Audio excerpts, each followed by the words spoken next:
1964, I'd like to welcome Larry and Melendy.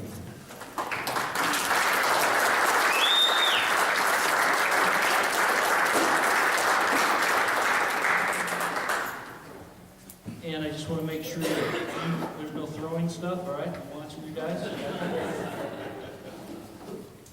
Larry, anybody you'd like to introduce tonight?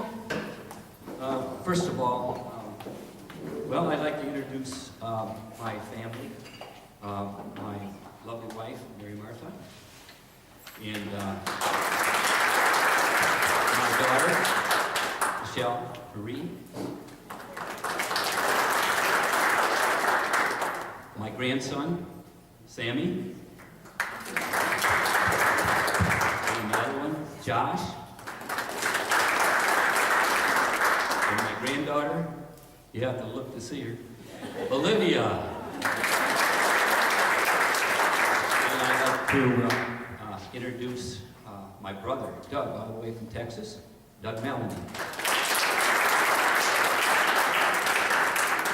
And my sister and my brother-in-law, Karen and Al Janutoa.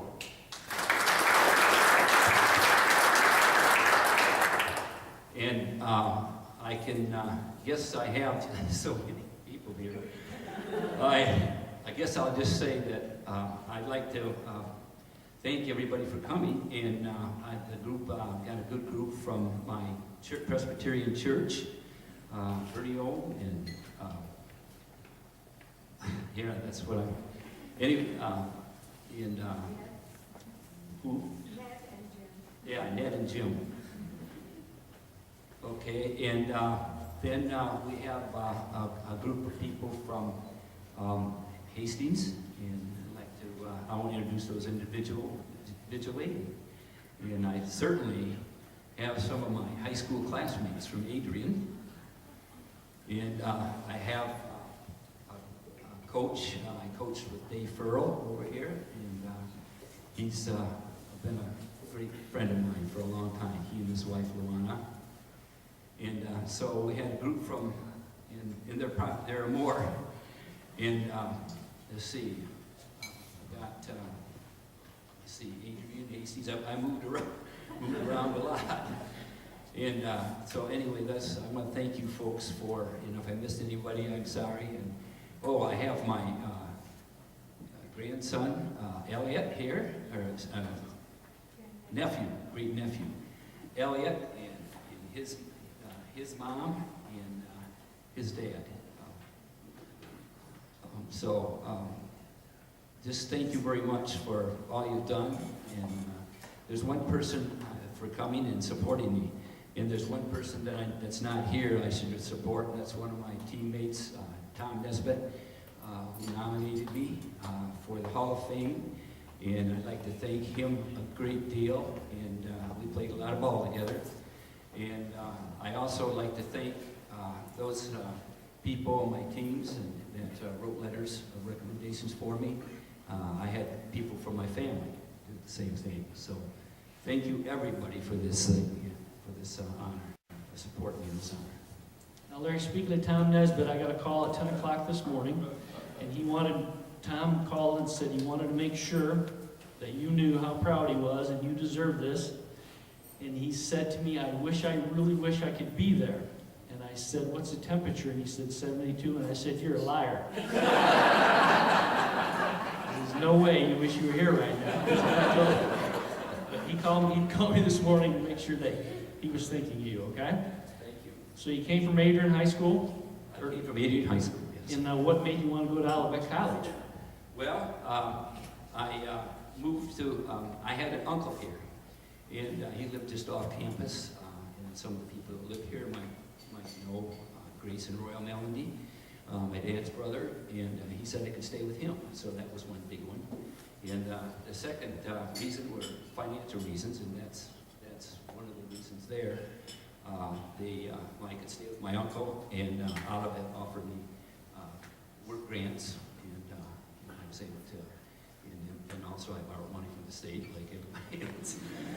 And so that's how I got here. So, and Olivet was a small school, and it's a school that just really fit me as I found out. So I was really glad to go here, and I thank Olivet for this chance to do what I wanted to do. And so it's...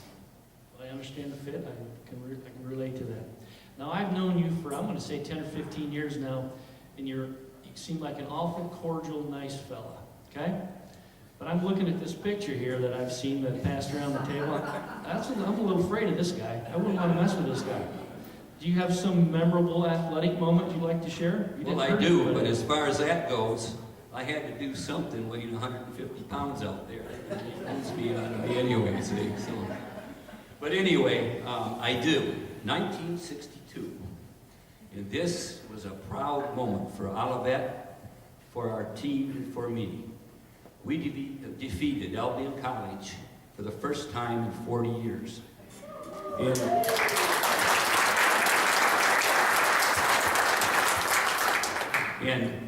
We defeated them 15-7.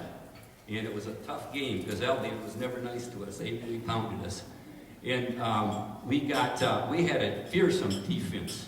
The defense scored. They got a touchback, and we scored two touchdowns in offense. Tom Nesbitt, my buddy, he scored both touchdowns and gained 89 yards, and I gained 110. And so we walked away with that game, and it was really exciting. It was exciting for Olivet, and the teamwork there was just tremendous. Fearsome defense and a great blocking offense.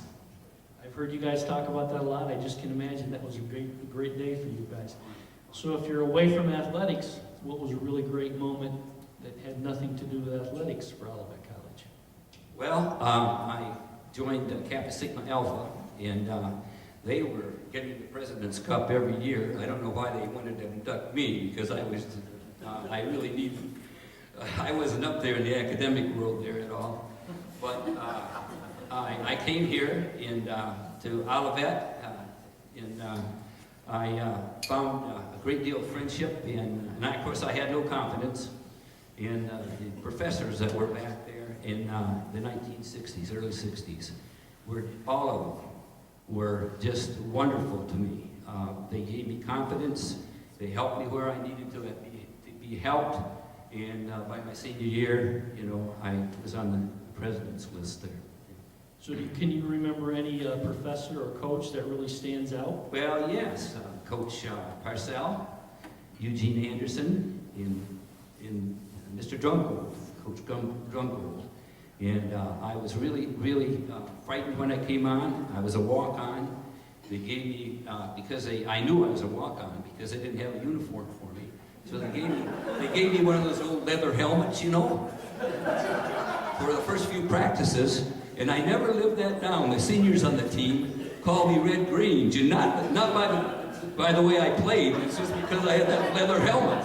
I was glad to get rid of that thing. But the leather helmet explains a few things that day. That's a lot better. Thank you for that helmet too. That was an interesting thing. So yes, those were great experiences for me. Oh, Jerry Clark, that worked in the food service. Treated me like a son, and I did dishes and mop floors. He would do that. And then in the summertime, he gave me a job with him at the Detroit YMCA camp at Camp Oyesa. And I not only did dishes, but I got a chance to work with children that I wanted to work with. So I know you're retired now, Bo. So what did you do and what are you doing now?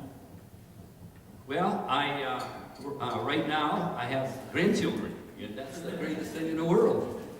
And so I had work with those kids, and we get into sports. They give me a run for my money. And the other thing that I do, I work in my church, and I teach adult Sunday school and work in the adult program, and I also get a chance to work with middle high kids. And of course, this is what I want to thank Olivet a great deal for, was I was able to accomplish two of my great dreams when I came to Olivet, and one was to work with children academically and athletically, and of course was to play college football at 155. I didn't know if I was going to make that, but I do thank the coaches there for giving me a chance. Well, this is your moment. Is there anything you'd like to add? Any final statements? Go ahead. I told you it should be easy, didn't I? Yeah, you did. Okay, I believe you. We've known one another for a long time. Why wouldn't I believe you, huh? Well, anyway, I just would really, really like to thank Olivet for a good life that I was able to live.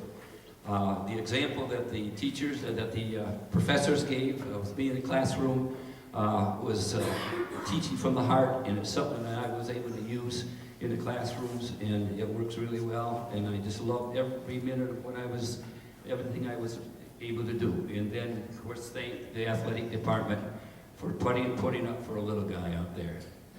Thank you so much, Olivet. Well, Larry?